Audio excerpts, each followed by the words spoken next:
At my kid's birthday party, my sister-in-law claimed the gifts for her own children and made mine leave. But the next day, Grandma's unexpected inheritance turned everything around. They don't deserve these presents, my sister-in-law, Amanda, hissed, snatching the carefully wrapped gifts from my children's hands. My kids come from better breeding. These should be theirs.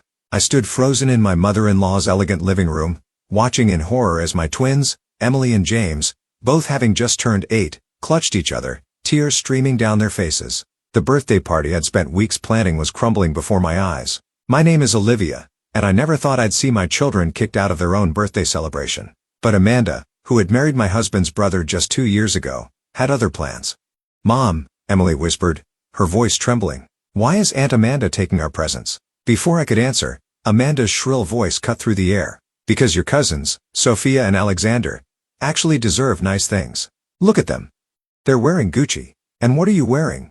Target." She sneered at their carefully chosen party outfits, ones I had saved for 3 months to buy. The other parents at the party shifted uncomfortably, trying to shield their children from the scene unfolding. My mother-in-law, Margaret, sat in her favorite armchair, lips pursed but silent. She had always favored her younger son and his wife, but this was a new low. "Amanda," I said, keeping my voice steady despite the rage building inside me, "those gifts are for Emily and James. This is their birthday party." She laughed, a cold, sharp sound that made my skin crawl. "Please, Olivia, we all know you can barely afford rent in that tiny apartment of yours. My children deserve these gifts more. They'll actually appreciate the designer labels." My twins pressed closer to me, their small bodies trembling. James, always the more sensitive one, was trying hard not to cry. Emily's little fists were clenched, her inherited stubbornness showing through her tears. "Pack up your things," Amanda commanded, already stacking the presents near her own children. "This party is over. Sophia and Alexander will have much more fun with their friends anyway." "But Grandma," Emily pleaded, looking at Margaret, "you said we could have our party here. You promised." Margaret finally spoke, her voice dripping with fake sympathy. "Perhaps it's best if you have a smaller celebration at your apartment, dear, somewhere more appropriate for your situation." I felt something snap inside me. 4 years of enduring Amanda's jabs about my single-parent status after my husband's death. 4 years of watching her spoil her children while belittling mine. 4 years of bearing Margaret's thinly veiled disapproval. "We're leaving," I announced, gathering my children close. "But those presents stay here. They were given to Emily and James by their friends." Amanda's face twisted into an ugly smirk. "Try and stop me. This is Margaret's house, and she agrees with me." "Don't you, Margaret?" My mother-in-law nodded, not even looking at my children's devastated faces. "Amanda's right, Olivia. Perhaps this is for the best." As I helped my twins gather their coats, Amanda's voice carried across the room. "Oh, and Olivia, don't expect any more invitations to family events. We need to maintain certain standards. You understand?" I guided my crying children toward the door, their unopened presents remaining behind in Amanda's greedy hands. But just as we reached the entrance, an elderly voice rang out. "And just what do you think you're doing to my great-grandchildren?" Everyone turned to see Grandma Rose, Margaret's mother, standing in the doorway. At 92, she was still sharp as a tack and the family matriarch. Her eyes took in the scene. My tearful children, Amanda's smug face, the pile of relocated presents. "I was just coming to wish the twins a happy birthday," she said, her voice carrying the weight of decades of authority. "Would someone like to explain why they're leaving their own party?" Amanda's confidence wavered slightly. "Rose, we were just reorganizing things. The children, save it." Grandma Rose cut her off. "Margaret, Amanda, my study now." She turned to me and the twins, her stern expression softening. "Olivia dear, please wait here with the children. This won't take long." As the 3 women disappeared into Grandma Rose's study, I held my twins close, wondering what could possibly make this situation right. Emily and James had already seen their family's true colors. How do you undo that kind of hurt? What I didn't know then was that Grandma Rose had already set wheels in motion that would change everything. The inheritance letter sitting in her desk drawer, freshly updated just that morning, was about to turn Amanda's perfect world upside down. But for now, I just held my children, whispering promises that everything would be okay even as I wondered how we would ever recover from this betrayal. The muffled voices from the study grew louder, and I knew this birthday party was just the beginning of something much bigger than a few stolen presents. The study door burst open, and Amanda stormed out, her face flushed with anger. Margaret followed, looking unusually pale. Grandma Rose emerged last, her expression stern but satisfied. "Emily, James," Grandma Rose called. "Come here, my darlings." My twins approached cautiously, still shaken from earlier events. "Your party isn't over. In fact, it's moving to my house, the big one by the lake. Everyone's invited. She paused, looking pointedly at Amanda. Except those who don't understand the meaning of family. Amanda's mouth fell open. But, Rose, you can't. I can and I will. Grandma Rose cut her off. The cars are already on their way to transport the guests. Margaret, help gather the presents. The ones that actually belong to Emily and James. I watched in amazement as the power dynamic shifted. Amanda stood frozen. Her designer dress suddenly looking cheap against her petty behavior. Her own children, Sophia and Alexander, looked confused as the other kids excitedly gathered their things for the move to Grandma's lake house. But what about my children? Amanda demanded. They deserve a mother who teaches them kindness, Grandma Rose interrupted.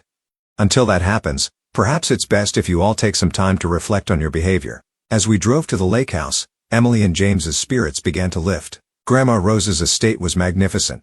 A sprawling property with manicured gardens and a private beach. It was a place they had only visited twice before, as Amanda usually monopolized family gatherings there. The party that followed was everything my twins deserved. Somehow, Grandma Rose had arranged for a professional cake decorator to arrive, creating a masterpiece that put Amanda's original store-bought cake to shame. Games were organized on the lawn, and every child got a turn on the paddle boats. Mom, James whispered during a quiet moment, why does Aunt Amanda hate us so much? My heart ached at his question. She doesn't hate you, sweetheart. Some people just forget what really matters in life. Money, Emily chimed in, wise beyond her years, that's all she cares about. Before I could respond, Grandma Rose appeared beside us. You're quite right, Emily, and sometimes, people who only care about money end up losing something far more valuable.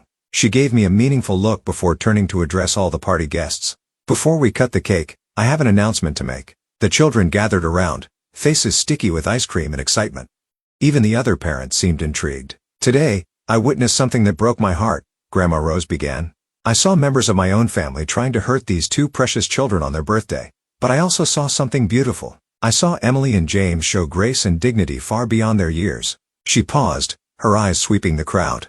That's why I've made a decision. The lake house, this entire estate, will be put in trust for Emily and James. Gasps rippled through the gathering. One of the other mothers dropped her punch glass. When they turn 21, this property, along with the majority of my estate, will belong to them because they understand what truly matters, and it's not designer labels or social status. Tears welled in my eyes. Emily and James looked stunned, too young to fully grasp the magnitude of what their great-grandmother had just done. My phone buzzed frantically. Messages from Amanda, then Margaret, all demanding explanations. I silenced it without reading them. There's more, Grandma Rose continued. Starting immediately, this house will be managed by Olivia on behalf of the children, which means she smiled warmly at my twins. You can visit anytime you want. Amanda chose that moment to appear, having obviously ignored the earlier dismissal. She stormed across the lawn. Her face contorted with rage. You can't do this, she screeched. What about my children? What about their inheritance? Grandma Rose turned to face her, calm but immovable. Your children will receive exactly what they deserve, a lesson in humility, courtesy of their mother's actions. The party guests watched in uncomfortable silence as Amanda's composure crumbled completely. This isn't fair. We're family too, she shrieked. Family. Grandma Rose's voice carried across the lawn. Family doesn't steal presents from children. Family doesn't mock someone's clothes or their living situation. Family protects each other, loves each other, builds each other up. She turned to my twins who were watching the scene with wide eyes. Emily, James, you and your mother have shown more grace and dignity today than Amanda has shown in her entire life. That's worth more than all the designer clothes in the world. Amanda stood there, mascara running down her face as the reality of what she'd lost began to sink in. Not just the inheritance, but the respect of everyone watching. Even her own children looked embarrassed, finally seeing their mother clearly. As she fled the party, her expensive heels sinking into the manicured lawn, I heard Emily whisper to her brother, "This is better than any present, isn't it?" James nodded, a small smile playing on his lips. Way better than what Aunt Amanda tried to steal. The party continued into the evening with Grandma Rose, orchestrating everything perfectly. As I watched my children laugh and play, finally free from Amanda's constant belittling, I realized this birthday had given them something priceless, the knowledge that they were worthy, valued, and loved, designer labels or not. But this wasn't the end of the story. Amanda's reaction to losing her expected inheritance was about to set off a chain of events that would expose even darker family secrets. The aftermath of the birthday party hit our family like a hurricane. Amanda, unable to accept her loss of inheritance, launched a vicious campaign against us. She began spreading rumors that I had manipulated Grandma Rose, claiming I'd somehow coerced her into changing her will. But what Amanda didn't know was that Grandma Rose had documented everything. She'd been watching, waiting, collecting evidence of Amanda's behavior for years. 3 days after the party, we all received an email from Grandma Rose's lawyer.